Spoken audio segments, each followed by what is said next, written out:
Shalom kaum muda GKI Pergaulan Bunder, bagaimana kabar kalian?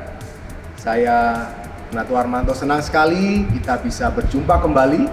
Walaupun hanya melalui media online ini, saya mengucap syukur kepada Tuhan bahwa kita masih boleh bertegur sapa melalui media ini. Dan saya perlu ingatkan lagi, jangan lupa untuk subscribe channel ini agar teman-teman sekalian tidak ketinggalan untuk ibadah-ibadah pemuda remaja yang selanjutnya. Dan juga bisa follow Instagram di @prekbunyouth_community atau di @virtueofvirtual agar teman-teman bisa saling menyapa di sana. Dan juga bisa saling komen ketika sebelum ibadah dimulai. Dan satu hal lagi, kita juga perlu mengucap syukur, dan nanti ketika ibadah, tengah-tengah ibadah akan ada bagian persembahan. Di sana tentu saja ada QR code yang teman-teman sekalian bisa scan dan teman-teman bisa memberikan persembahan melalui QR code tersebut. Dan saya ucapkan selamat beribadah dan Tuhan memberkati kita semua.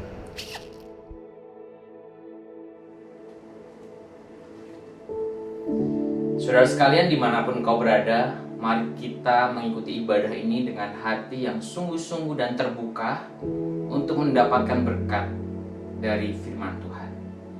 Ibadah ini kita mulai dengan pengakuan iman bahwa pertolongan kita datangnya dari Allah pencipta langit dan bumi yang tidak pernah meninggalkan perbuatan tangannya.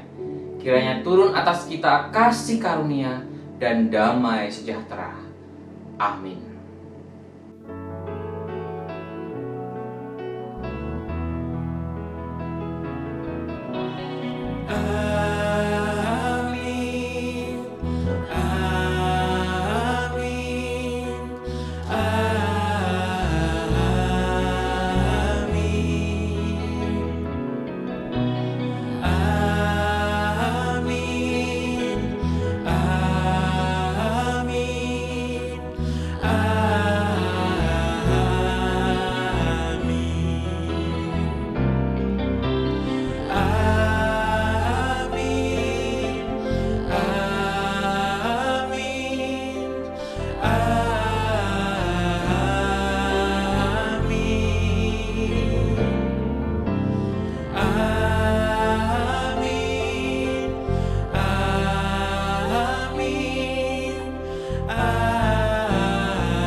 Selamat pagi semuanya.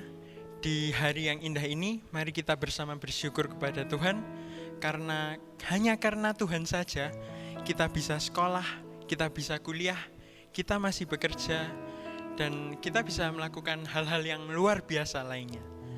Tapi memang di masa seperti ini, kita harus mengakui bahwa kadang kita menanyakan, kita mempertanyakan, di mana Tuhan? Tapi satu hal yang pasti, Tuhan itu akan selalu ada dan tetap ada. Mazmur 102 ayat 27-28 berbunyi, semuanya itu akan binasa, tetapi engkau tetap ada, dan semuanya itu akan menjadi usang seperti pakaian.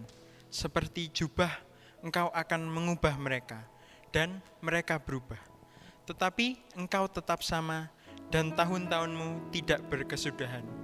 Mari teman-teman sekalian, kita fokus, arahkan hati dan pikiran kita untuk dapat mengikuti ibadah kita dengan baik.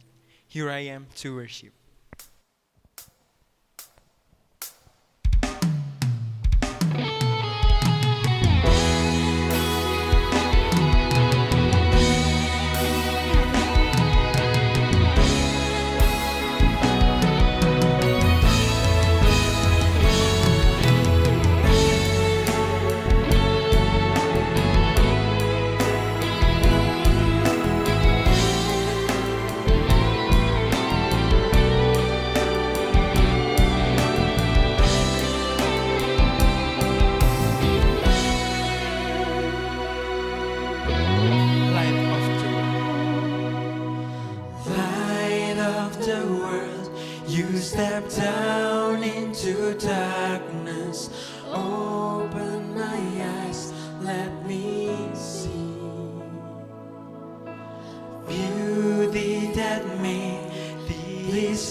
spend with you.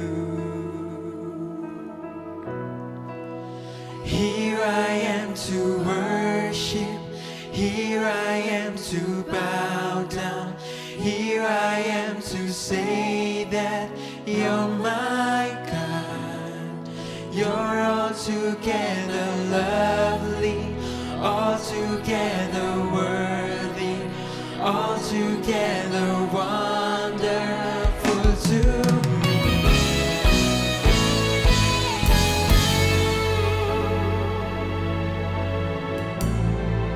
King of all days, King of all days, oh so highly exalted, glorious in heaven above. Humbly you came to the earth you created, or for love's sakes became rude. Here I am to worship, here I am to worship, here I am to bow down, here I am to say that you're my God. You're altogether lovely, altogether worthy, altogether wonderful to me. I'll never know how much it costs to see my sin upon that cross. I'll never know how much it costs to see my sin upon that cross. I'll never know how much it costs to see my sin upon that cross. I'll never know how much it costs to see my sin upon that cross.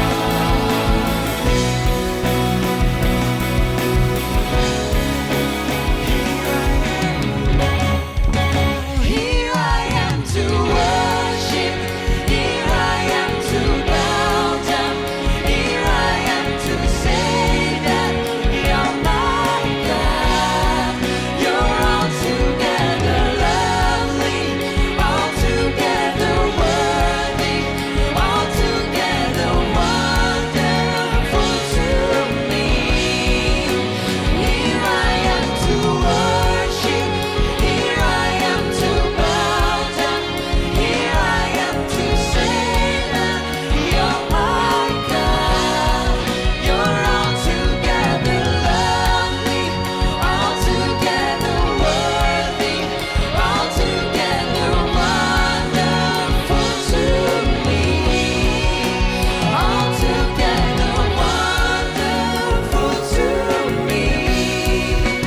Altogether wonderful to me.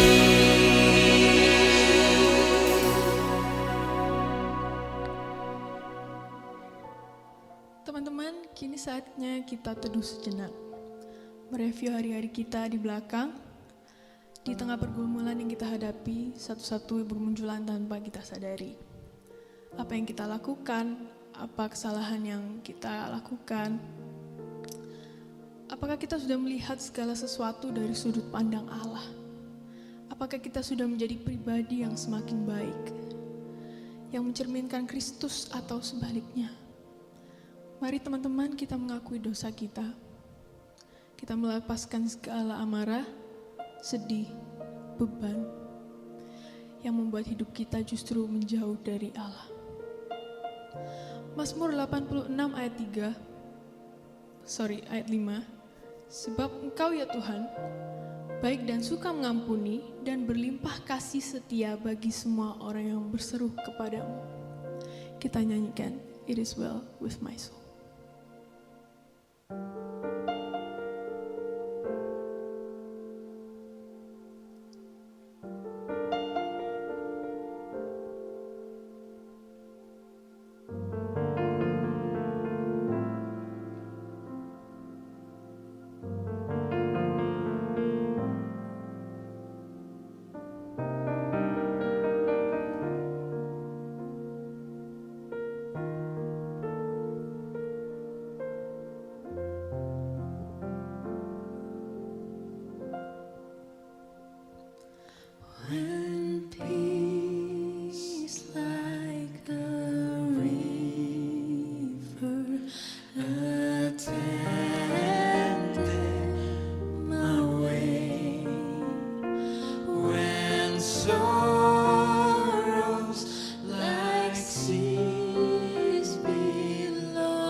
with my soul.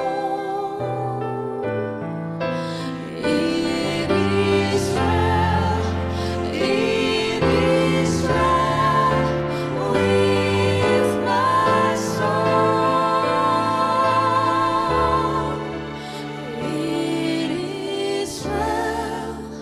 It is well with my soul.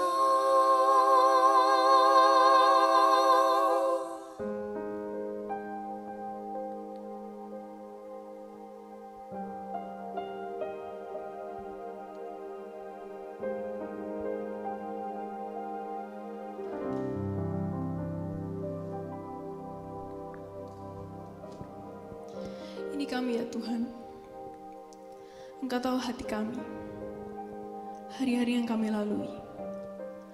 Ampuni segala salah dan kelalaian kami. Ubahkan kami terus-menerus, ingatkan kami selalu agar kami bisa tetap berada di jalan-Mu dan mengandal-Mu. Terima kasih ya Tuhan, untuk segala pengampunan-Mu. Engkau Allah yang senantiasa mengasihi kami. Amin. Teman-teman, Tuhan itu adalah satu-satunya jalan menuju kehidupan yang kekal. Dan keselamatan juga cuma dari Dia. Nah, aku undang kita semua berdiri. Jadi dalam situasi apapun, saya percaya bahwa Allah itu adalah sumber kebenaran, Dia adalah sumber kehidupan, dan juga sumber pengharapan yang tidak akan meninggalkan kita. Seperti dalam Yohanes 14 ayat 6 berkata demikian. Akulah jalan dan kebenaran dan hidup. Tidak ada seorang pun yang datang kepada Bapa kalau tidak melalui aku. Jadi kita bisa selamat cuma karena Tuhan. Karena Dia sudah memberikan jalan itu kepada kita. Semua karena anugerah Tuhan saja. Mari kita ungkapkan rasa syukur kita. Aku jalan kebenaran.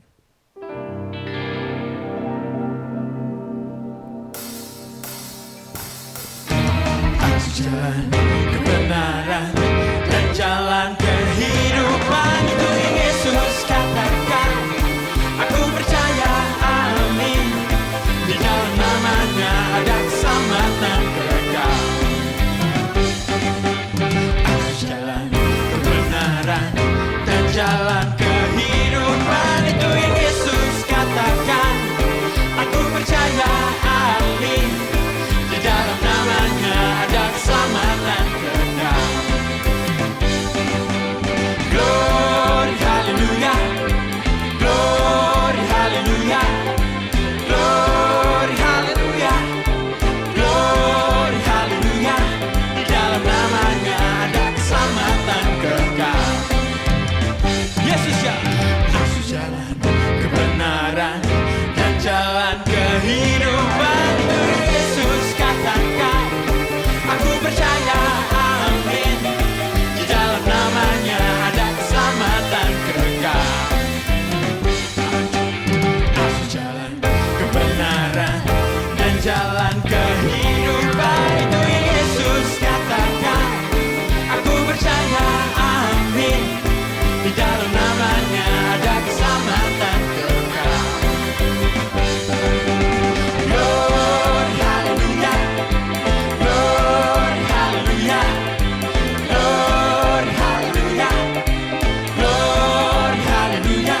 Di dalam namanya ada keselamatan kekal. Glory haleluya, glory haleluya, glory haleluya, glory haleluya, glory haleluya. Di dalam namanya ada keselamatan kekal. Glory haleluya, glory haleluya, glory haleluya. Di dalam namanya ada keselamatan kekal. Aku jalan kebenaran dan jalan kehidupan, itu yang Yesus katakan. Aku percaya, amin. Di dalam namanya ada keselamatan, di dalam namanya ada keselamatan, di dalam namanya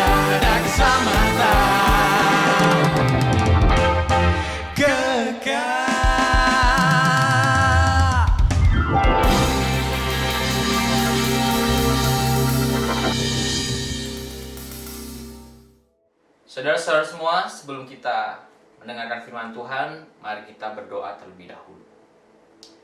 Bapa di surga, setiap kami ya Tuhan, dimanapun kami berada, kami rindu untuk mendengarkan penguraian firman Tuhan.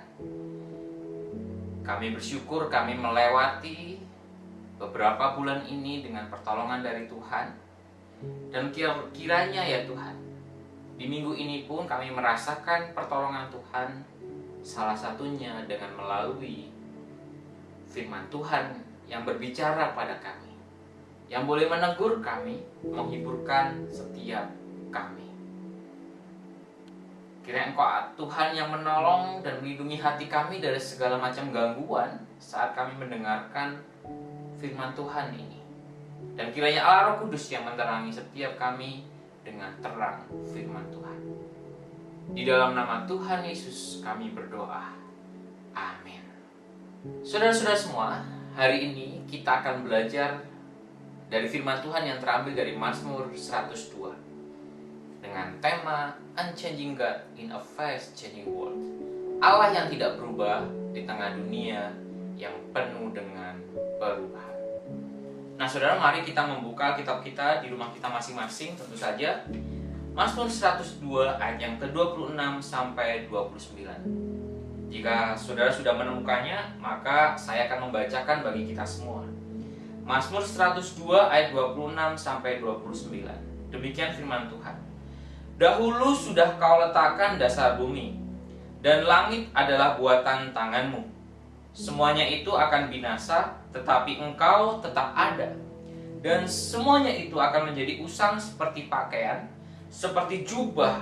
Engkau akan mengubah mereka dan mereka berubah, tetapi engkau tetap sama, dan tahun-tahunmu tidak berkesudahan. Anak hamba-hambamu akan diam dengan tentram, dan anak cucu mereka akan tetap ada di hadapanmu. Demikianlah firman Tuhan. Berbahagialah kita yang membaca, merenungkannya, dan memeliharanya dalam kehidupan sehari-hari. Haleluya.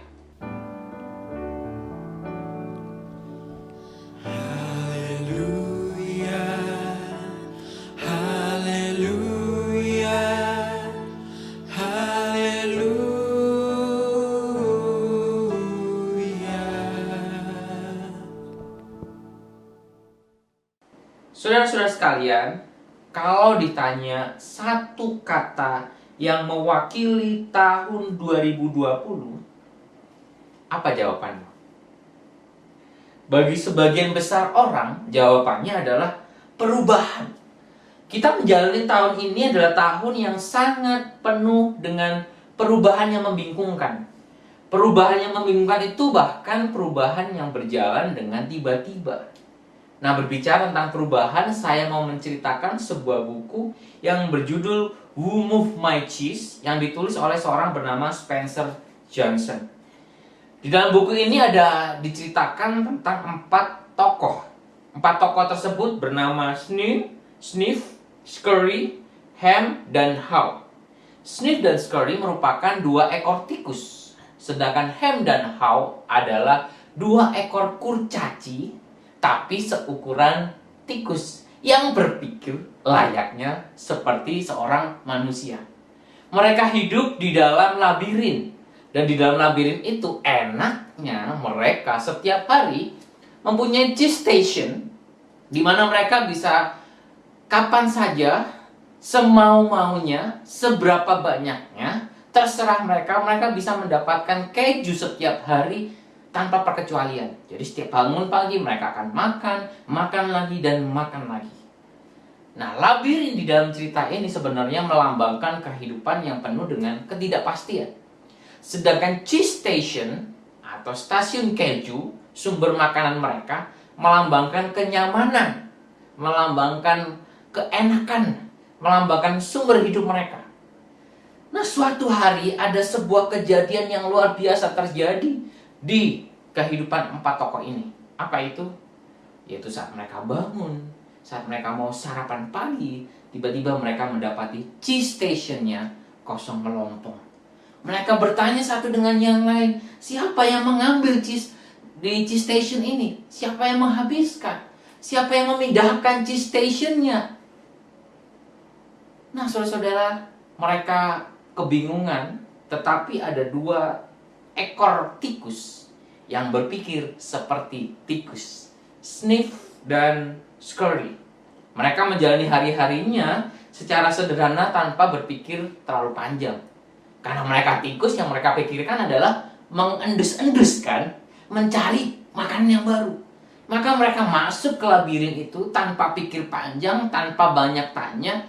Mereka mengendus kenyataan yang ada, mereka mencari sumber makanan baru, mereka puterin semua labirin itu, dan mereka berusaha menemukan cheese station yang baru.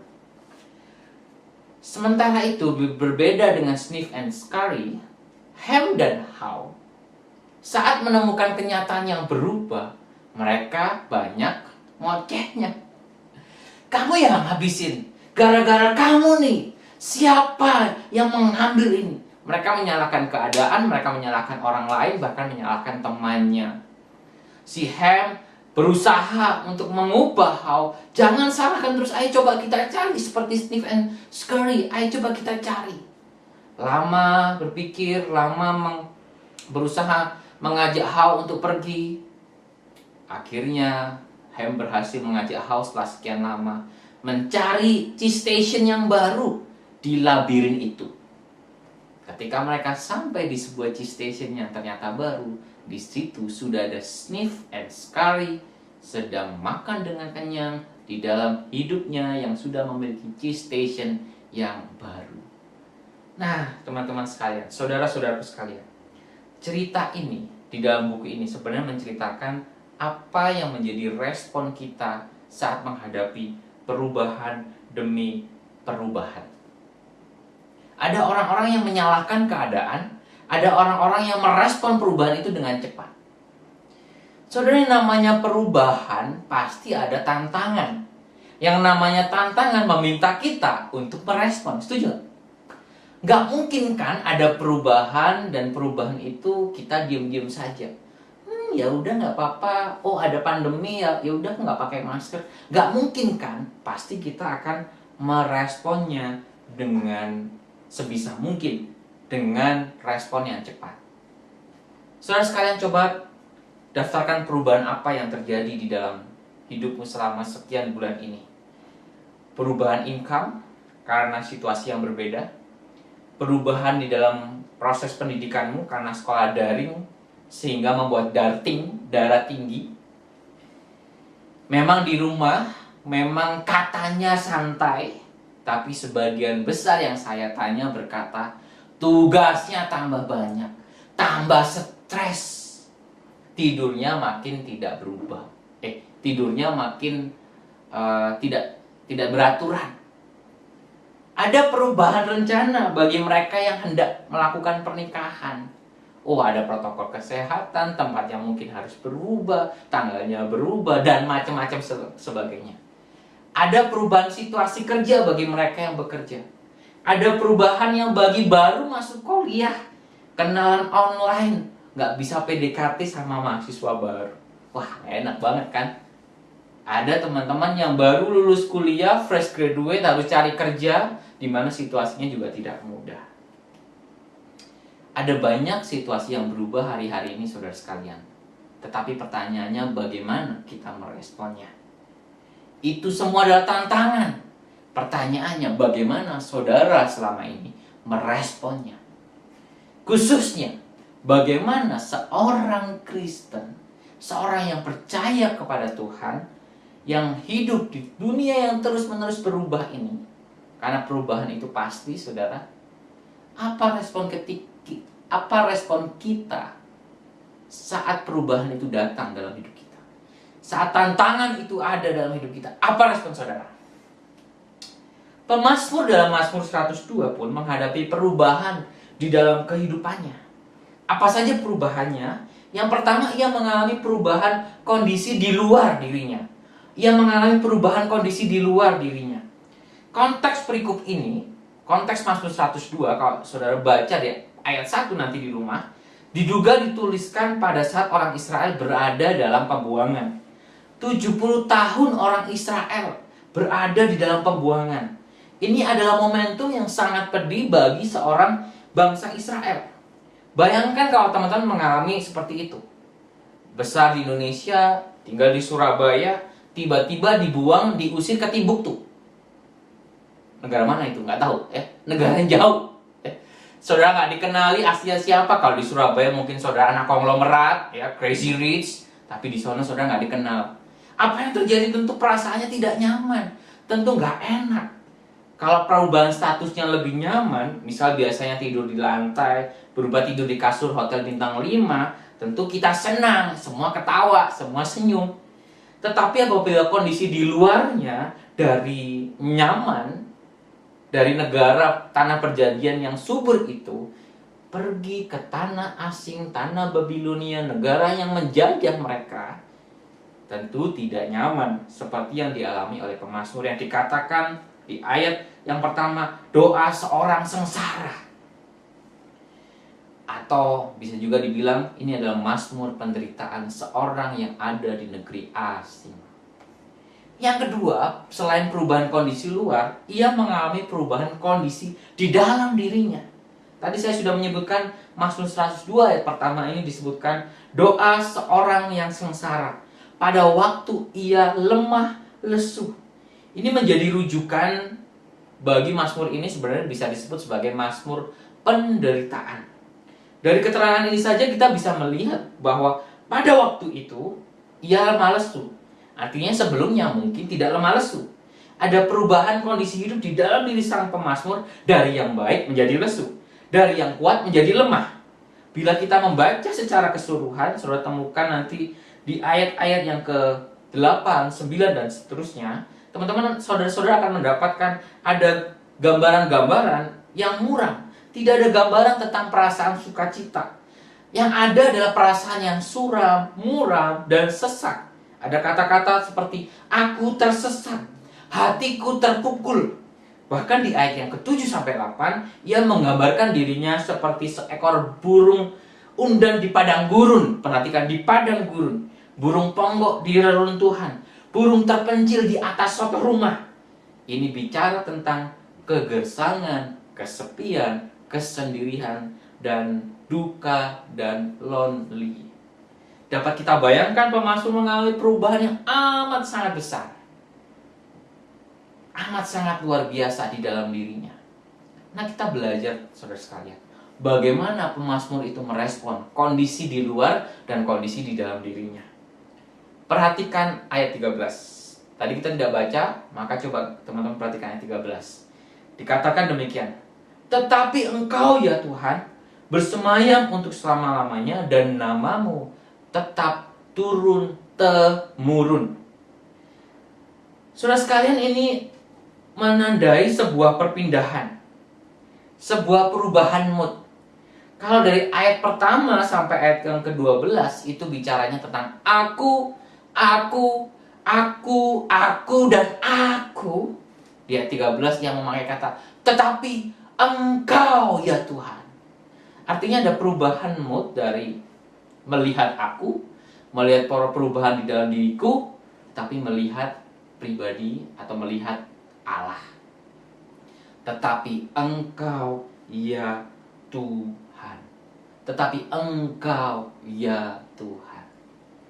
Saudara sekalian, di saat ada banyak perubahan dan pergumulan dalam hidup kita sehari-hari, seringkali yang kita lihat adalah diri kita, masalah kita, perasaan-perasaan kita.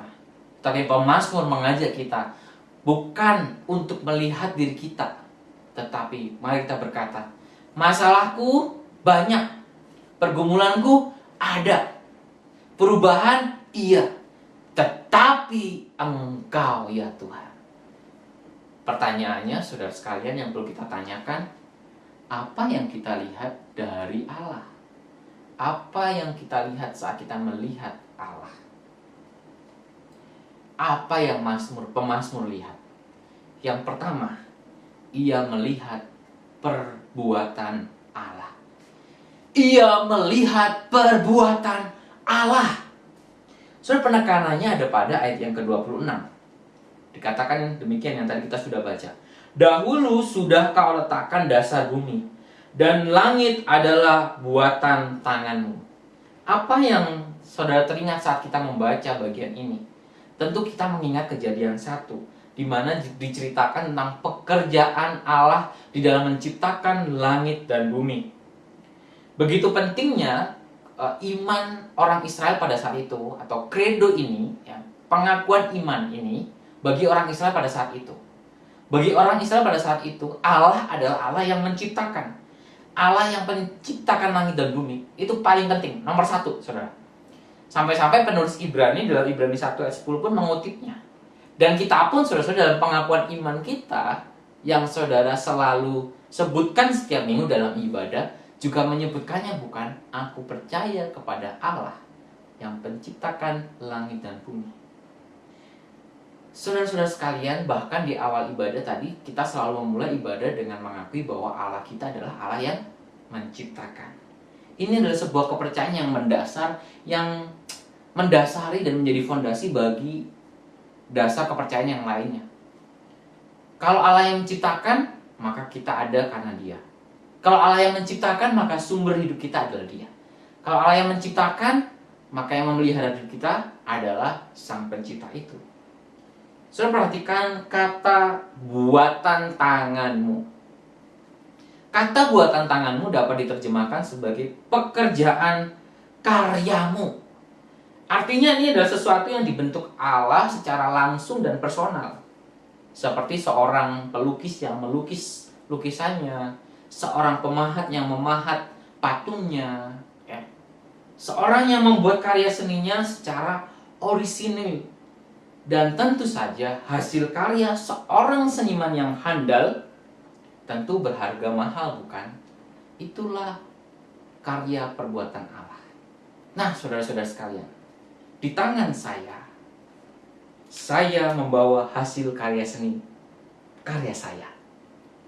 Gimana menurut teman-teman? Hasil karya seni saya ini, saya dekatkan.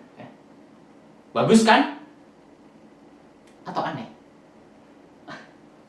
Waktu saya menunjukkan karya seni ini kepada istri saya dan memberitahu dia bahwa karya seni ini adalah karya seni kolase kontemporer berjudul Pisang Sendu. Kenapa pisang sendu? Karena dia sendirian, nggak ada teman-temannya, gitu ya. Lalu saya tunjukkan itu, gimana menurutmu? Ini hasil karyaku. 2020 ini karya lagi ngetren banget. Dan dia berkata apa, saudara-saudara? Yang melongo melihat saya dan berkata, Himawan, kamu nggak apa-apa? Kamu aneh, Him. Apaan itu pisang? Pisang harusnya dimakan. Ya marah-marah saudara, apalagi ini cadangan buat dietnya dia saya ambil sebagai karya seni. Wah, ya. Dia nggak ngerti karya seni saya. Ya, tentu saja kenapa? Karena yang buat adalah saya. Padahal saudara-saudara sekalian, di belahan dunia yang lain, ada seorang bernama Maurizio Cattelan, seniman asal Italia, membuat karya seni yang serupa. Persis, saudara. Cuman pisang dikasih lakban, ditempel di tembok, ditaruh di museum, ditaruh di tempat galeri seni, dan dikunjungi oleh banyak orang. Kenapa kalau saya bikin karya seni ini dihina-hina oleh istri saya sendiri, ya? Sedangkan dia membuat karya seni yang sama, saudara, persis pisang dilakban, tetapi banyak orang memotret, banyak orang datang, bahkan memuji-muji seperti karya Mona Lisa, seperti lukisan Mona Lisa. Wah, unik sekali, saudara. Ya ampun, saudara, saya sebagai seorang yang memang tidak terlalu ngerti sama seni, terheran-heran. Dan saudara tahu harganya berapa? Ketika dirupiahkan harganya sekitar 1,6 miliar. Pisang dilakban 1,6 M. Ada yang mau buka galeri seni di rumah atau dimanapun isinya pisang, instalasi pisang. Kenapa bisa mahal, saudara-saudara? Kenapa orang-orang memuji karya seni yang bagi kita orang awam kok bisa ya? Kenapa? Karena senimannya, kan? Karena yang buat siapa nih? Bukan orang biasa. Yang buat adalah senimannya. Nah, saudara-saudara perhatikan kebenarannya. Karyanya siapa itu menentukan.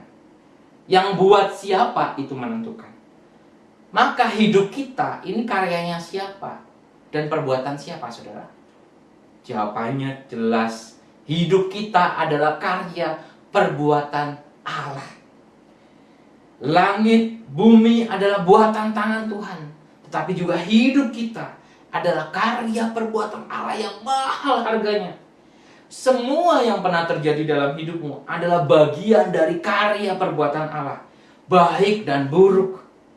Semua ada dalam rencana Tuhan. Yang kadang kita nggak mengerti. Saudara, sama seperti saya yang memandang lukisan apapun, saudara, lukisan apapun saya akan sebutkan dengan cuma gambar. Kenapa? Ya karena saya nggak ngerti seleranya, bukan, saudara? Bagi orang-orang yang suka musik jazz atau musik klasik, mereka mendengarkan musik itu dengan wah, ini berkualitas banget. Bagi saya yang telinganya nggak punya selera musik, saudara, saya akan mendengarkan dentingan-dentingan yang bagi saya apa sih, dentingan-dentingan gitu aja, kelinding-kelinding sama aja, mau Mozart mau Beethoven ya. Kenapa? Karena seleranya. Nah, kadang saudara, selera kita itu rendahan di dalam melihat hidup. Kenapa? Karena kita seleranya tidak sesuai dengan selera Tuhan. Selera Tuhan itu tinggi sekali, saudara, tidak terpahami oleh kita, sehingga kadang-kadang kita salah mengerti dan salah paham dengan apa yang menjadi rancangannya dan rencananya dalam hidup kita. Setuju nggak, saudara? Nah, saudara sekalian, mari kita melihat perubahan itu. Segala perubahan yang terjadi, tantangan yang ada dalam hidup kita dengan kacamata yang lebih jernih, dengan hati yang lebih jernih. Coba perhatikan perbuatan dan pembentukan Tuhan, karya tangan Tuhan selama perubahan-perubahan dan tantangan-tantangan yang terjadi dalam hidup kita. Dalam sakit dan pedihmu, dalam gumul dan juangmu, dalam perihmu, dalam luka-luka yang engkau tanggung, cobalah melihat karya perbuatan Allah dan bersyukurlah karenanya. Bagaimana cara melihat karya perbuatan Allah? Yang pertama, buatlah jurnal atau catatan. Catatlah pergumulan yang sedang, yang pernah, atau yang sudah kamu lewati. Hitunglah berkat-berkat di tengah pergumulan-pergumulan yang ada itu. Catatlah sedetail mungkin. Bukan hanya perkara jasmani, tetapi semua aspek. Catatlah. Oh, saat pekerjaan mulai sulit, ada orang-orang yang mendukung. Oh, saat susah cari pekerjaan, ada tawaran pekerjaan yang baik. Oh, saat orang-orang yang lain sulit berkuliah secara online, aku masih bisa mengikuti. Oh, aku masih bisa berkuliah. Oh, aku masih bisa bersekolah. Oh, saat sekolah online terasa sulit, masih ada di rumah yang ada makanan yang bisa kucemil setiap hari. Oh, saat di rumah susah, tidak menyenangkan belajarnya, masih bisa akses sekolah online. Masih ada yang bisa kamu syukuri. Masih ada, selalu, saudara perhatikan, selalu ada karya perbuatan Tuhan di dalam hidupmu. Saudara, setelah mengikuti ibadah ini, nanti ambil waktu untuk menyendiri bersama dengan Tuhan. Ambil buku catatan, tuliskan karya dan perbuatan Tuhan yang selama ini kamu rasakan. Tuliskan sampai sedetil-detilnya, sehingga kamu melihat dengan jernih bahwa Tuhan itu selalu berkarya. Yang kedua, saudara, apa yang pemazmur lihat? Ia melihat pribadi Allah. Yang pertama tadi, ia melihat karya perbuatan Allah. Yang kedua, ia melihat pribadi Allah. Setelah melihat karya dan perbuatannya, pemazmur melangkah ke dalam langkah iman yang lebih dalam. Bukan hanya mengagumi karya seni, tetapi ia mengagumi sang penciptanya, yaitu Allah. Apa yang ia lihat dari pribadi Allah? Yang saya maksud dengan pribadi itu adalah natur dan karakternya. Misalnya seorang perempuan yang berusaha mencari pasangan laki-laki, tentu saja, tentu akan lihat pribadinya. Sabar nggak ya? Pintar cari duit nggak ya? Pemarah nggak ya? Dan lain sebagainya. Pribadi itu sangat penting. Lalu bagaimana dengan pribadi Allah? Di ayat yang ke-27 dikatakan, semua itu akan binasa tetapi engkau tetap ada.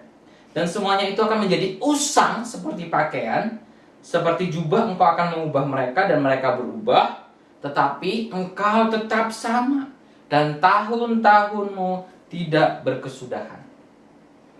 Coba teman-teman, kalau teman-teman googling potret model baju dari tahun 80-an atau 90-an.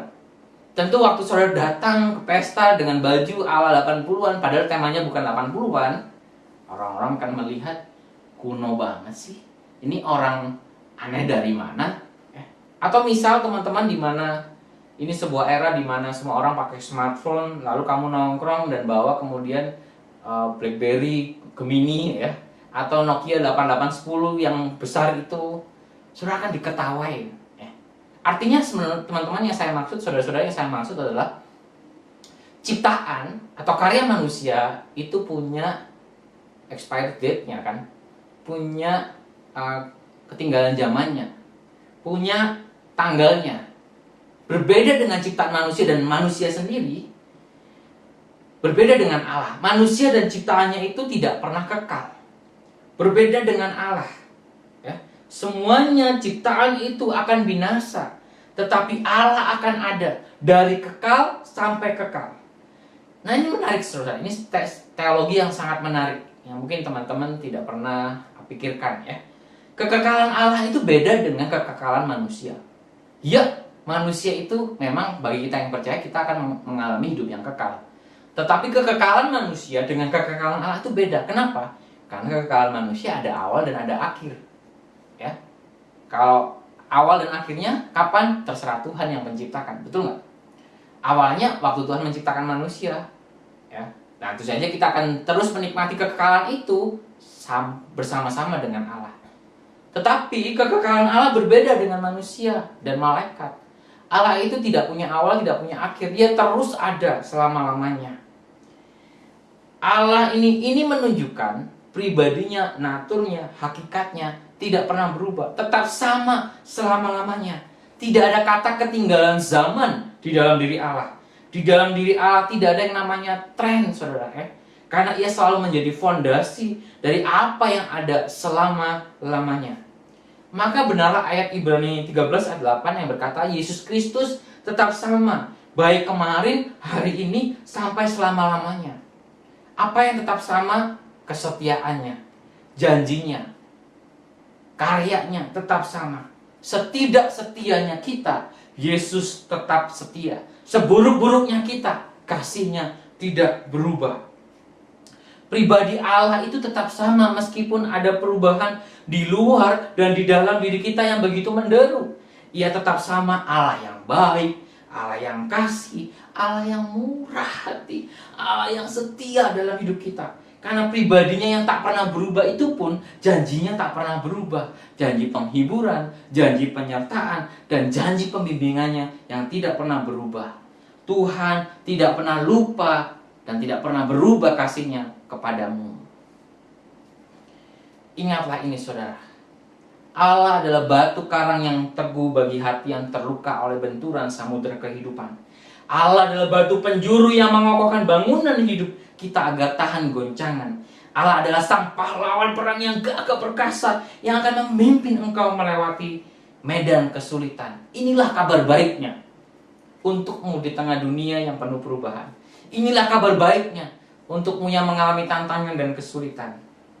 Ada Tuhan yang tidak pernah berubah. Lihatlah Dia.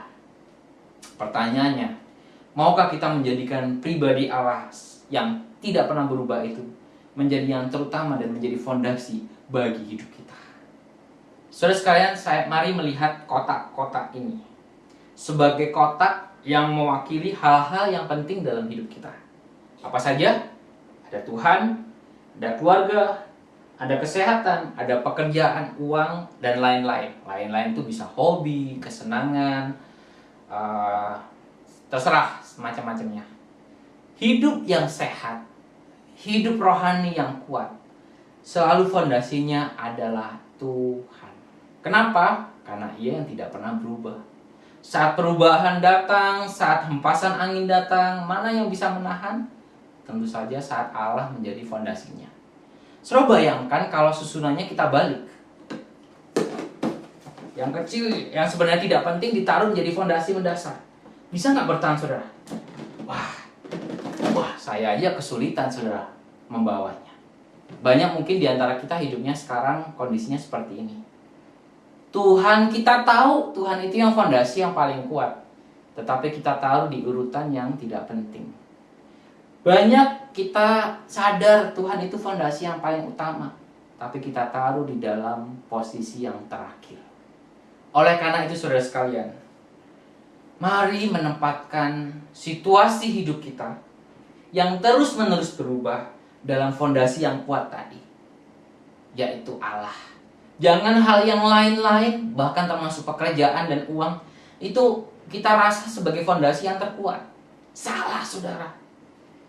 Kalau memang ia yang menjadi fondasi dalam hidupmu, maka mencari dia setiap waktu, seperti Pemazmur 53 yang berkata, "Aku haus akan Engkau." Mari kita cari sang fondasi itu. Bangun pagi cari Tuhan, tutup malam hari cari Tuhan, jalani hari bersama-sama dengan Tuhan. Bagaimana kehidupan doa kita? Saudara, saya mau tanya ini, perhatikan ini dengan baik. Bagaimana saat teduh saudara? Apakah saudara baca Alkitab setiap hari? Kalau belum, mari cari Tuhan sebagai fondasi hidupmu. Bagaimana kita melihat pribadi Allah? Satu, evaluasi diri.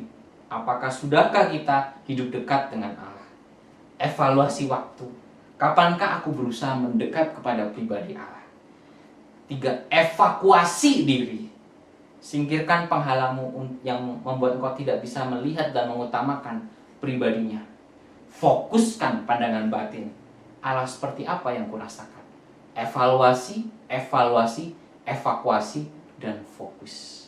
Mari kita seperti pemazmur yang melihat pribadi Allah yang tak berubah itu, yang kekal itu, yang memiliki pekerjaan tangannya di dalam hidup kita.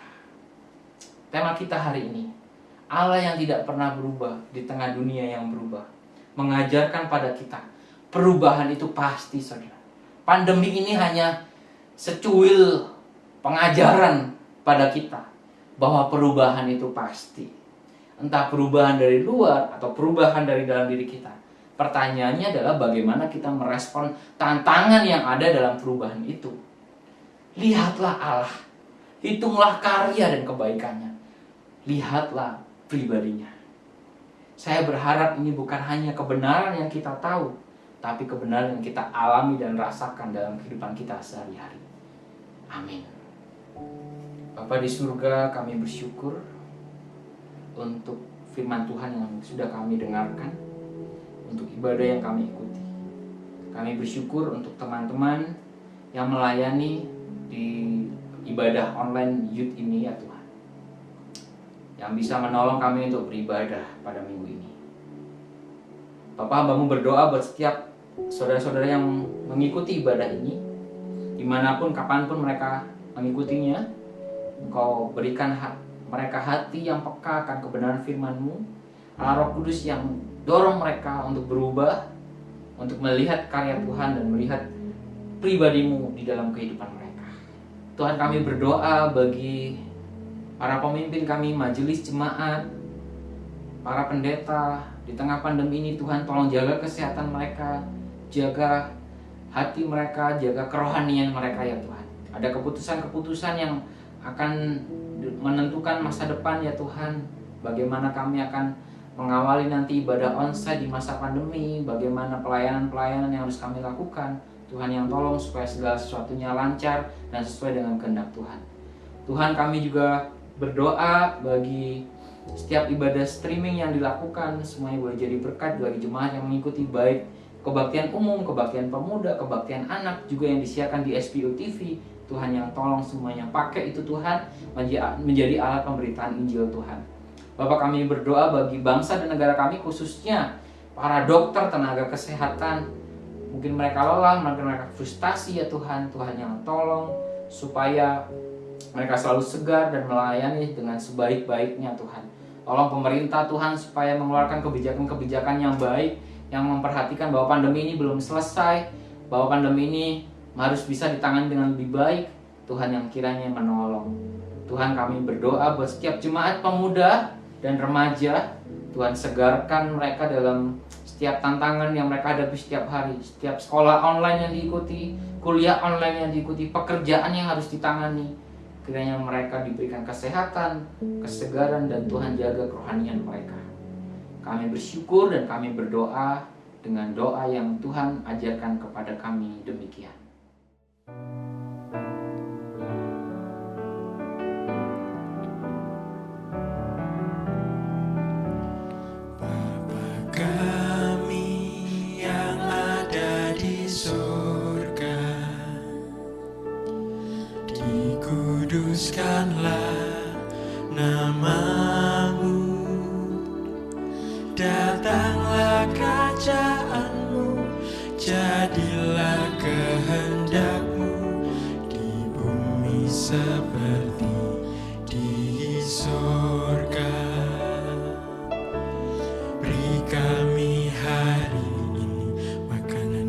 secukupnya.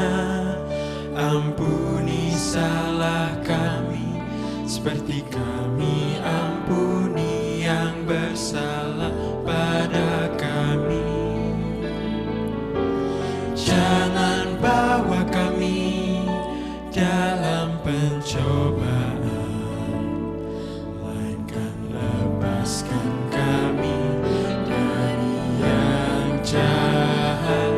Sebab Kaulah yang punya kerajaan dan kuasa dan kemuliaan sampai selama-lamanya. Amin. Amin.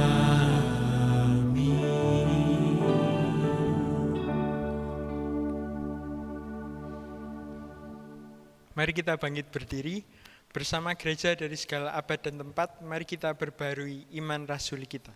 Pengakuan iman rasuli. Aku percaya kepada Allah, Bapa yang Maha Kuasa, Khalik langit dan bumi, dan kepada Yesus Kristus anaknya yang tunggal Tuhan kita, yang dikandung daripada Roh Kudus, lahir dari anak darah Maria, yang menderita sengsara di bawah pemerintahan Pontius Pilatus, disalibkan, mati dan dikuburkan, turun ke dalam kerajaan maut, pada hari yang ketiga bangkit pula dari antara orang mati, naik ke surga, duduk di sebelah kanan Allah, Bapa yang Maha Kuasa. Dan dari sana ia akan datang untuk menghakimi orang yang hidup dan yang mati. Aku percaya kepada Roh Kudus, gereja yang kudus dan am, persekutuan orang kudus, pengampunan dosa, kebangkitan orang mati, dan hidup yang kekal. Amin.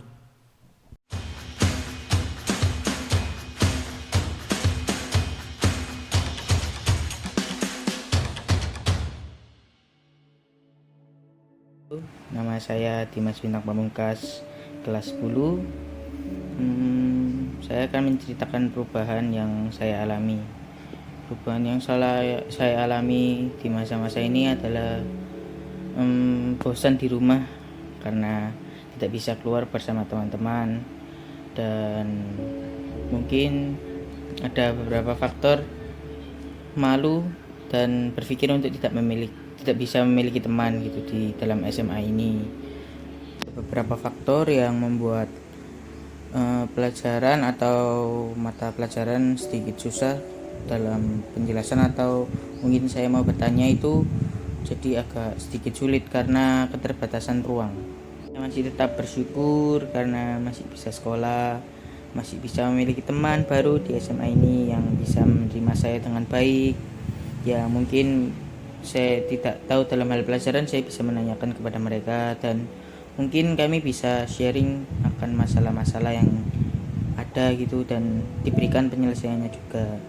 Bersyukur orang tua saya masih bisa bekerja dengan baik dan mungkin kakak-kakak saya juga bisa melaksanakan pekerjaannya dengan baik. Oke, itu saja dari saya. Terima kasih. Halo semuanya, perkenalkan nama saya Kamelita, saya kelas 10. Kesempatan kali ini saya ingin berbagi pengalaman saya selama belajar daring di tengah pandemi COVID-19. Selama pandemi COVID-19, pembelajaran dilakukan secara daring atau online. Ada hal baru yang saya temukan seperti cara belajar daring dan cara berkomunikasi dengan teman baru secara online. Dalam belajar daring, saya juga mengalami sebuah pergumulan seperti tugas-tugas yang diberikan secara berkelompok. Menurut saya, tugas-tugas yang diberikan secara berkelompok merupakan hal yang sulit untuk dilakukan dan butuh proses lama dalam pengerjaan. Apalagi dalam sebuah kelompok terdapat seorang teman yang tidak bisa bekerja sama dengan baik, maka akan sangat sulit untuk bisa menyelesaikan tugas secara bersama-sama dengan baik. Dalam belajar daring, juga saya mengalami perubahan-perubahan seperti saat pembelajaran daring, pembelajaran dimulai pukul 7.30 sampai dengan pukul 13.00. Tetapi saat sekolah biasa atau sekolah normal, pembelajaran dimulai pukul 7 sampai dengan pukul 15.45. Meskipun saat pandemi COVID-19 ini pembelajaran hanya bisa dilaksanakan secara daring, tetapi saya bersyukur karena saya masih bisa bersekolah, dan saya juga bersyukur karena Tuhan menolong saya supaya saya bisa beradaptasi dengan lingkungan yang baru, sehingga saya bisa merasa nyaman saat belajar daring. Sekian yang dapat saya bisa bagikan buat teman-teman. Terima kasih, Tuhan memberkati. Halo, aku Davu dari remaja. Sekarang aku kelas 10 SMA. Di sini aku mau sharing tentang pengalamanku selama pandemi ini. Yang pasti beda banget lah dari yang biasanya. Yang biasanya offline, sekarang menjadi online. Ditambah lagi, sekolah juga sekarang online. Aku itu mengisi waktu luang biasanya cuma main HP, main gitar. Nah, permasalahanku di online ini, terutama di sekolah. Di sekolah ini aku itu kayak susah gitu memahami materi yang dijelaskan oleh guru-gurunya. Ditambah lagi tugasnya itu tambah banyak, semakin numpuk. Jadi setiap hari ada tugas gitu. Tiada hari tanpa tugas istilahnya. Nah, tapi dengan tugas itu dapat mengisi waktu luangku. Tambah lagi sekarang aku itu ikut hangout community. Nah, di hangout community ini aku biasanya jadi MC dan icebreaker, pembuat icebreaker. Nah, di hangout community ini serunya bisa ngobrol sama teman-teman remaja yang lainnya, atau bahkan dengan teman-teman pemuda. Buat yang belum tahu, hangout itu acara fellowship secara online via Zoom. Nah, itu biasanya ngobrol-ngobrol, belajar firman Tuhan. Pokoknya seru deh ya. Ya, aku itu bersyukur lah pandemi ini masih diberkati oleh Tuhan, disertai oleh Tuhan, masih bisa diberi kesempatan untuk melayani Tuhan. Ya, intinya di masa pandemi ini sempatkan waktu untuk melayani Tuhan. Pokoknya di pandemi ini jangan menyerah lah, tetap berkaya. Semangat. Saudara, seperti teman-teman tadi sudah menyaksikan WhatsApp PYC kesaksian dari teman-teman remaja, saudara bisa juga mengikuti dan menjadi berkat dengan cara teman-teman bisa berkunjung pada story Instagram Redwood Youth Community atau virtual setelah ibadah ini, dan teman-teman bisa men-screenshot template yang sudah disediakan, yang di dalamnya teman-teman bisa menuliskan apa yang kau lihat, apa yang karya Tuhan yang saudara lihat, dan apa yang pribadi Allah seperti apa yang saudara lihat. Dan jangan lupa teman-teman bisa mention akun Instagram PYC dan virtual bagi teman-teman yang remaja, supaya teman-teman juga bisa juga mention teman-teman yang lain, teman-teman saudara, di mana saudara bisa saling menginspirasi dan membagikan bahwa Allah itu tidak pernah berubah di tengah dunia atau situasi yang penuh dengan perubahan. Kami tunggu mention saudara. Tiba saatnya kita memberikan persembahan kepada Tuhan. Lukas 21 ayat 1-4. Ketika Yesus mengangkat mukanya, ia melihat orang-orang kaya memasukkan persembahan ke dalam peti persembahan. Ia melihat juga seorang janda miskin memasukkan 2 peser ke dalam peti itu. Lalu ia berkata, "Aku berkata kepadamu, sesungguhnya janda miskin ini memberi lebih banyak daripada semua orang itu, sebab mereka semua memberi persembahannya dari kelimpahannya. Tetapi janda ini memberi dari kekurangannya, bahkan ia memberi seluruh nafkahnya. Sudahkah yang terbaik kita berikan?"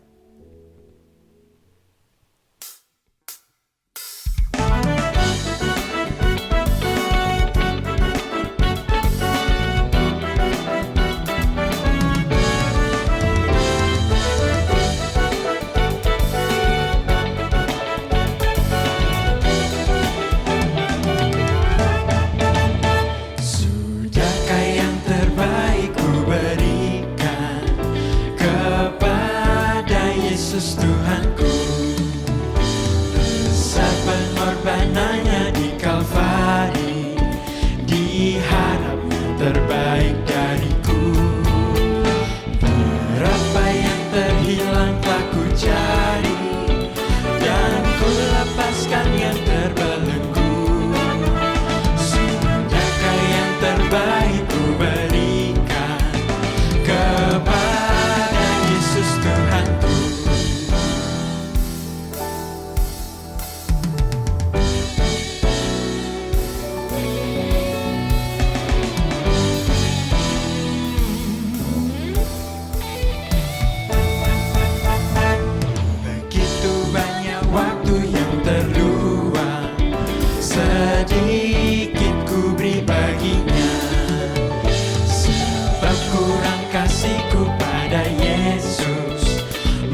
Mari semua kita bangkit berdiri, mari kita berdoa.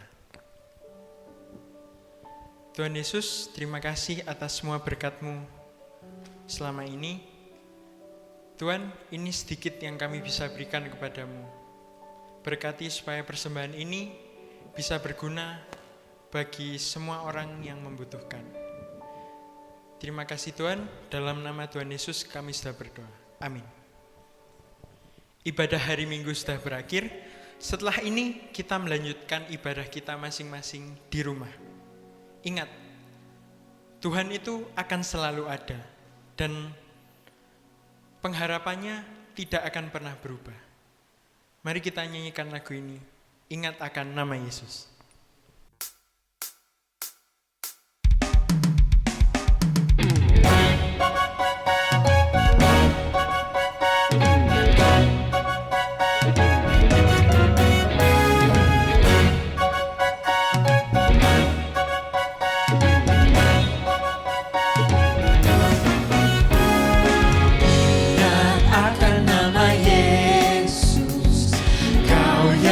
Susah dan sedih, nama itu menghiburmu, mana saja kau pergi.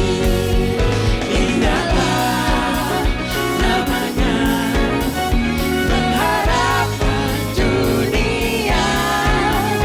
Indahlah namanya, suka-suka yang bakal.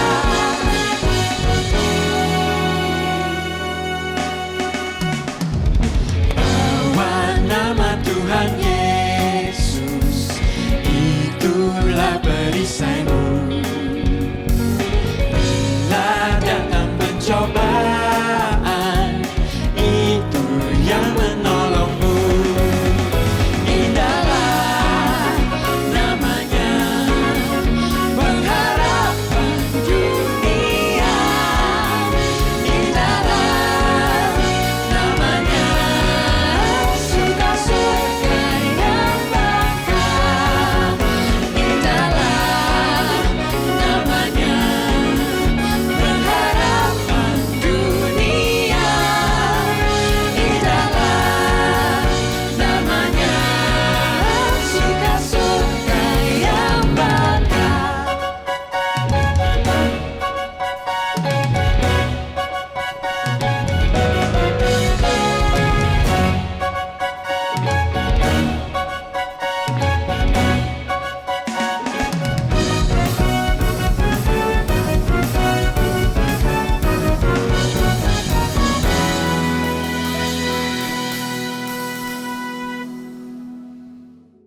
Saudara, kita akan kembali dalam kehidupan kita masing-masing yang penuh dengan perubahan. Tapi ingatlah, di dalam kehidupan itu ada Allah yang tidak pernah berubah. Biar kiranya kita selalu melihat karya dan perbuatannya, melihat Dia, sehingga cara pandang kita pun mengatasi dan merespon masalah-masalah yang ada, disertai dengan cara pandang yang benar. Terimalah berkat dari Tuhan. Semoga Allah, sumber pengharapan, memenuhi kamu dengan segala sukacita dan damai sejahtera dalam iman kamu, supaya oleh kekuatan Roh Kudus kamu berlimpah-limpah dalam pengharapan. Amin.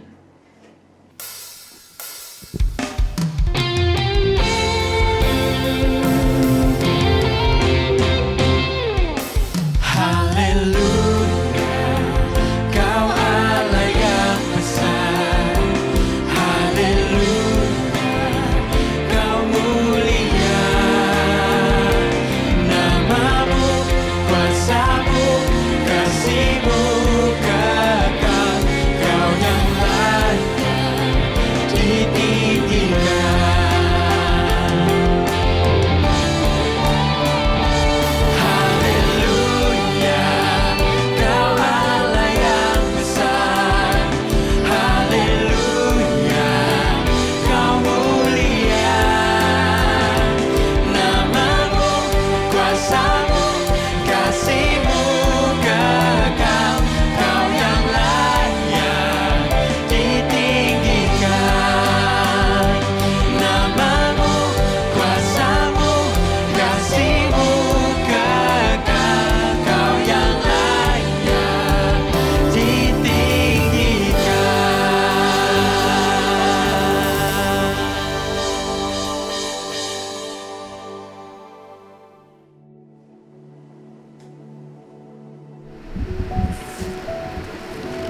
ibadah telah selesai dan kita bisa kembali beraktivitas dan kembali ke ibadah kita yang kedua di dalam keluarga, di sekolah, di pekerjaan, dan biarlah kita tetap hidup kudus di hadapan Tuhan.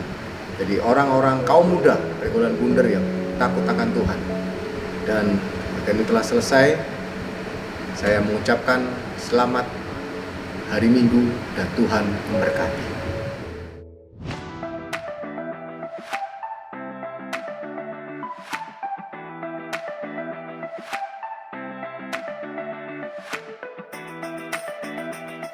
Teman-teman kaum muda GKI Pergumulan Bunder, saya percaya dalam masa-masa ini Tuhan membentuk kita dan kita belajar banyak hal sehingga kita menjadi pribadi yang terus-menerus diperbaharui.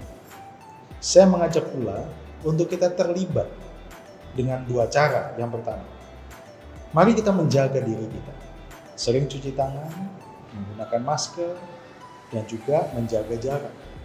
Ini menjadi bentuk kita untuk kita bisa ikut di dalam kegerakan menjaga diri. Yang kedua, mari kita tetap berdoa untuk bangsa dan negara kita. Untuk mereka yang melayani secara medis, mereka yang juga bekerja 24 jam sebagai gugus tugas paling depan untuk mengatasi COVID-19 ini. Kita tahu kita semua dalam keadaan yang seperti ini, ibadah kita masih online. Tapi kita bisa belajar untuk tetap fokus mengasihi Tuhan yang sudah mati menebus dosa kita, bangkit dan naik ke surga. Dan kali ini kita mau ngajak kalian untuk bagiin link dari ibadah kita yang ada di Pregbun, supaya kita bisa jadi berkat buat teman-teman yang lainnya. Dan teman-teman juga bisa bagiin link Pregbun Podcast. Nah, di sana kita bisa belajar renungan harian, belajar tentang firman Tuhan, dan tetap bertumbuh di dalam kondisi yang sulit seperti ini. Jika kalian ada pokok doa atau ingin kami bantu doakan, kalian bisa menghubungi majelis atau CG leader kalian, atau kalian bisa klik link di bawah ini. Kami ingin membantu dan mendukung kalian di dalam doa. Meskipun kita nggak bisa ketemu secara fisik, tetapi kita masih bisa ketemu secara online kan. Dan juga jangan lupa kita masih bisa saling care, kita masih bisa saling memperhatikan komunitas kita melalui apa? Melalui banyak cara. Salah satunya adalah fellowship online, CG online. Semuanya akan di up to date ke Instagram kita @PregbunYouthCommunity. Jadi jangan lupa untuk follow Pregbun Youth Community, stay update di sana. Bagi teman-teman yang mengikuti ibadah Youth Online Service hari ini dan teman-teman belum memiliki small group, care group untuk teman-teman bertumbuh, dan teman-teman ingin rindu untuk bergabung, mari ikut kami bersama-sama bertumbuh dalam care group bagi pemuda, small group atau CIS bagi teman-teman remaja, juga bagi teman-teman yang ingin terlibat dalam pelayanan multimedia, video broadcast, dan editing. Teman-teman bisa ikut terlibat bersama-sama memakai kemampuan teman-teman untuk memuliakan Tuhan. Langsung juga pendaftarkan di Instagram di Pregbun Youth Community. Kami tunggu pendaftarannya. Pregbun Youth Community, happy Sunday! Pregbun Youth Community, happy Sunday!